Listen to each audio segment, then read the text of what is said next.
Hello friends, I welcome you again in my lecture series of BSc Part First and the genre is कोलियोकीट।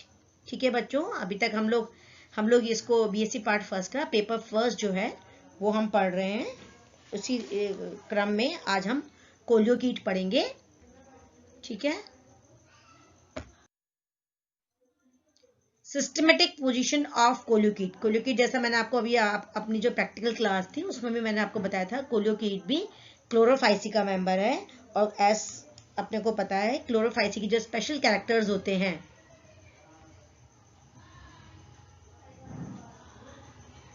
Chlorophyceae के जो special characters होते हैं that is chlorophyll A and B इसमें बहुतायत में पाया जाता है।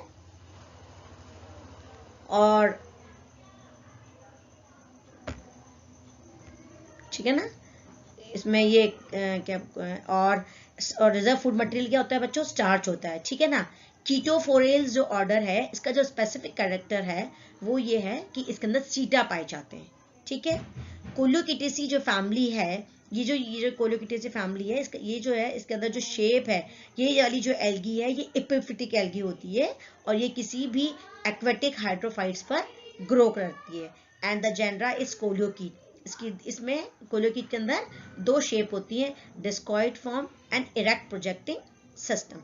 ठीक है, ये हमारा कोलियोकीट का सिस्टमेटिक पोजीशन था। ये क्लोरोफाइसी का member, कीटोफोरेल्स, कोलियोकीटेसी and कोलियोकीट।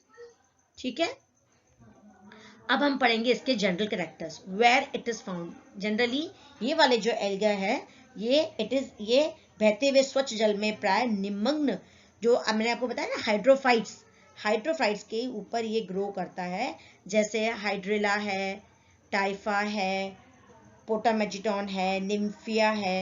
It is an epiphytic algae. ठीक है, कैसे एल्गी है, अधिपादप के रूप में ये किसी भी एक्वेटिक हाइड्रोफाइट्स के ऊपर आपको ग्रो करती हुई पाई जाएगी।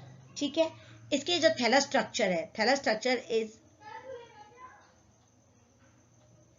ब्रांच्ड। ठीक है, ब्रांच मतलब इसके अंदर मॉर्फोलॉजिकल डिफरेंस ये आपको शो करता है। और इसमें दो तरह का इसका जो थैलस होता है वो क्वाड्रेंगुलर होता है, पॉलीगोनल होता है और सिलिंड्रिकल होता है।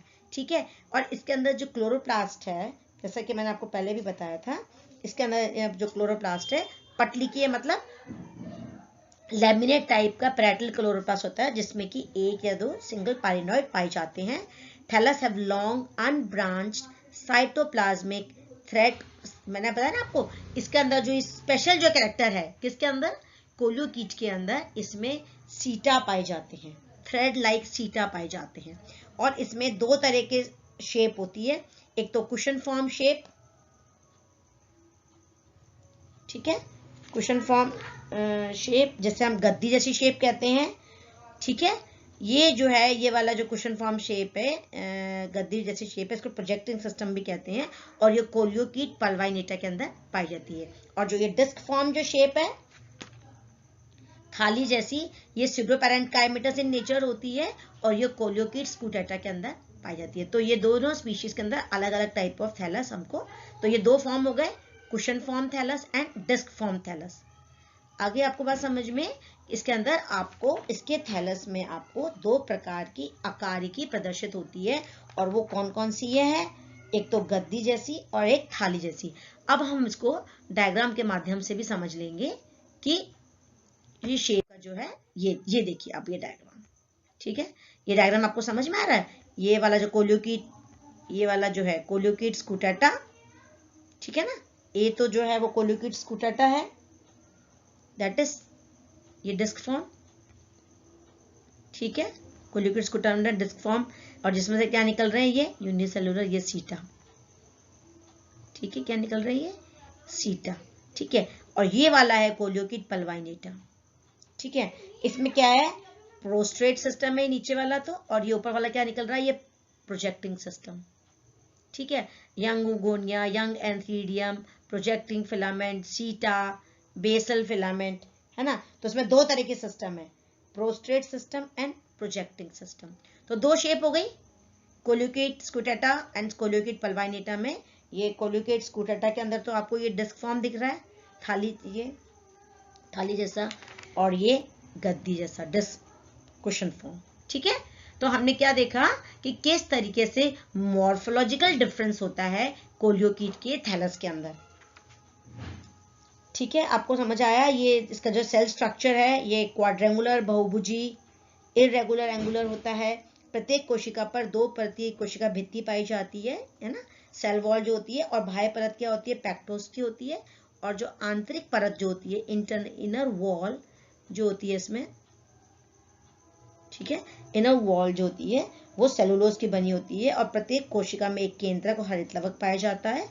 ठीक है, अब मैंने बताया आपको पटलिकीय मतलब लेमिनेट टाइप ऑफ क्लोरोप्लास्ट इसके अंदर पाया जाता है।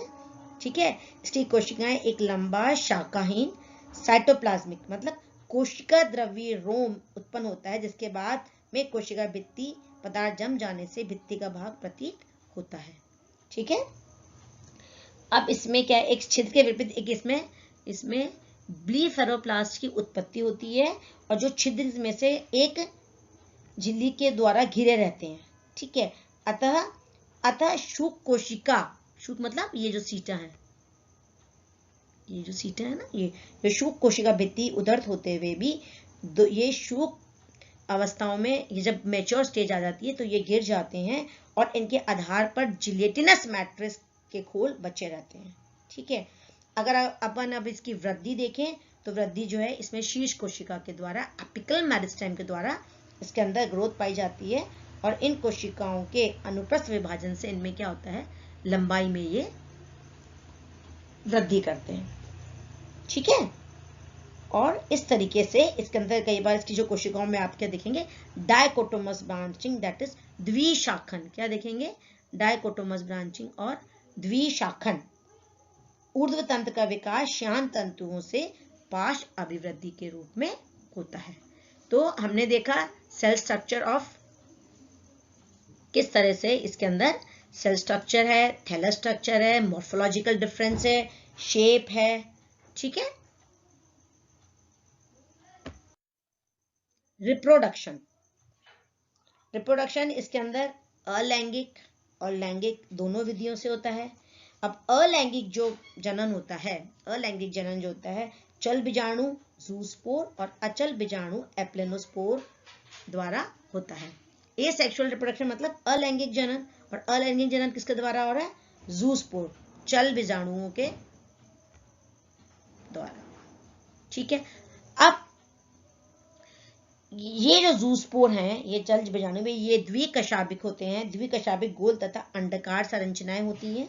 इसमें एक केंद्रक, एक हरितलवक जिसमें एक या अधिक पायनोइड होते हैं, और लाल नेत्र बिंदु का इनमें अभाव होता है। क्या समझ में आपको, ये कैसे होते हैं, द्विकशाभिक गोल, द्विकशाभिक गोल अंडाकार संरचनाएं होती हैं, और इसके क्या होता है, केंद्रक पे एक हरितलवक होता है, और जिस पर कि एक से अधिक क्या होते हैं, पायनोइड भी पाए जाते हैं, और लाल नेत्र बिंदु का इसमें क्या होता है बेटा, अभाव होता है। ठीक है, चल बीजाणु का निर्माण वृद्धि की अनुकूल परिस्थितियों में होता है। मतलब कब होता है निर्माण, जब अनफेवरेबल कंडीशंस होती हैं। ठीक है, और ये सुकाई मतलब थैलस की सभी कोशिकाएं चल बीजाणु बन, यानी कोई भी वेजिटेटिव सेल जो है ये जो फंक्शन करती है, कैसे फंक्शन करती है, एज अ चल बीजाणुधानी, जूस्पोरेंजियम।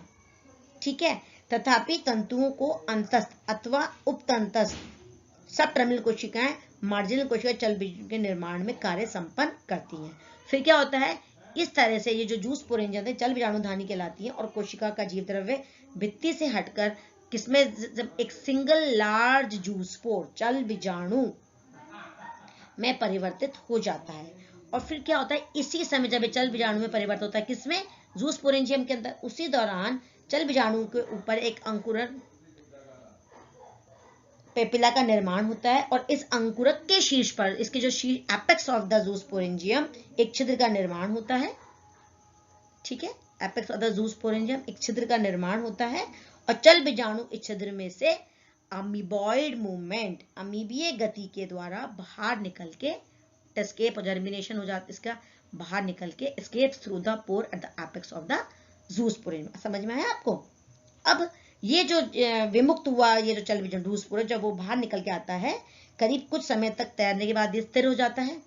ठीक है, और ये किसी फिर आधार पर ये क्या करते हैं, ये जब कुछ समय तक तैरने बाद ये किसी आधार पर या एक उस पे सेट होकर वॉल पर स्थिर होकर चिपक जाते हैं तथा इनकी कशाभिकाएं जो ये जो बायोफ्लैजिला स्ट्रक्चर है, इनका कशाभिकाएं जो है ये विलुप्त हो जाती हैं तथा चल बीजाणु एक गोल अंडाकार स्थिति ले लेता है और अपने चारों ओर क्या करता है, एक भित्ति का धारण कर लेता है। Termination of the spore by divide.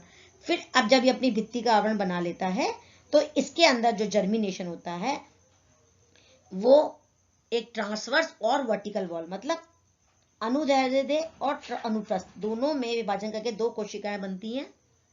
ठीक है, इसमें जब इस तरह का डिवीजन होता है तो दो तरह की कोशिकाएं बन जाती हैं और फिर ये जो अनुदैर्ध्य विभाजन से बनी दो कोशिकाएं पुनः विभाजन करके इसमें क्या स्कूटेटा के जो डिस्कॉइड फॉर्म है, the first division is transfer, the upper cell forms the सीटा।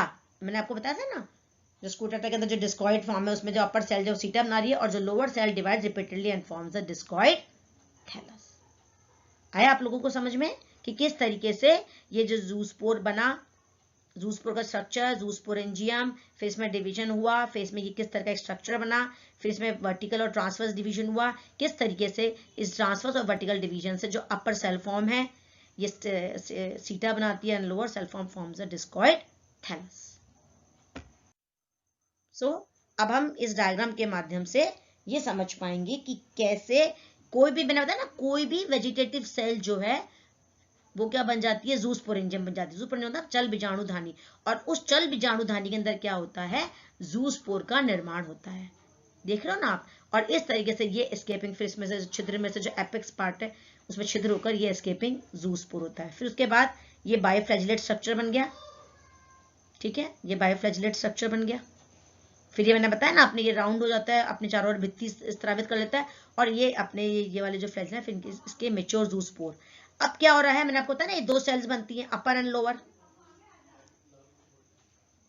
ये अपर एंड लोअर, जो अपर तो क्या बना रही है, बेसल शीथ और सीटा, और नीचे वाला जो बेस है वो इसका डिस्कॉइड फॉर्म बना रहा है। ठीक है ना। तो ये यंग थैलस जो है ये बेसल फिलामेंट है, ये यंग थैलस, और इसका सीटा जो बन रहा है। सो हमने क्या समझा, ये कि जो जूस्पोर्स है, जूस्पोरेंजियम में से जब जूस्पोर निकला और किस तरीके से उसमें ये दो सेल्स बने, अपर एंड लोअर, और अपर जो है बेसल सीटा शीट बना रही है, नीचे वाला बेसल डिस्कॉइड सिस्टम बना रही है। इस तरीके से ये जो है जूस्पोरेंजियम से जूस्पोर और जूस्पोर से रिप्रोडक्शन, सेक्सुअल, एसेक्सुअल, अलैंगिक जनन इन। और इसी तरह से एप्लेनोस्पोर अचल बीजाणु भी यही सेम प्रोसीजर है, वो भी प्रतिकूल परिस्थितियों में बनते हैं और प्रतिकूल परिस्थितियों में बनकर कोलियोकीट में अचल बीजाणु का निर्माण का उल्लेख कहीं उसमें होता है। और अचल बीजाणुधानी के अंदर अचल बीजाणु बनते हैं और कुछ अंकुरण जब समान होता है वृद्धि क्रिया में, तब इनको फेवरेबल कंडीशन मिलती है, वो अंकुरित होकर और एक नए थैलस का निर्माण कर लेते हैं। तो बच्चों हमने कोलियोकीट का सिस्टमेटिक पोजीशन पढ़ा कि इसमें हमने पढ़ा ये भी क्लोरोफाइसी का मेंबर है।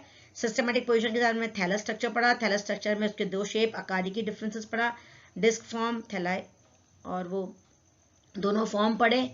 ठीक है, हमने इसका सेल स्ट्रक्चर पूरा पढ़ा और सेल स्ट्रक्चर के बाद हमने देखा कि उसमें जो एसेक्सुअल रिप्रोडक्शन है वो किस तरह से होता है, जूस्पोरेंजियम से जूस्पोर और एप्लेनोस्पोरेंजियम से एप्लेनोस्पोर बनके ये एसेक्सुअल स्ट्रक्चर बना के किस तरीके से इसमें एसेक्सुअल रिप्रोडक्शन होता है। ठीक है, आपको समझ आया। अब नेक्स्ट स्लाइड में नेक्स्ट हमारा जो टॉपिक होगा सेक्सुअल रिप्रोडक्शन इन कोलियोकीट। सो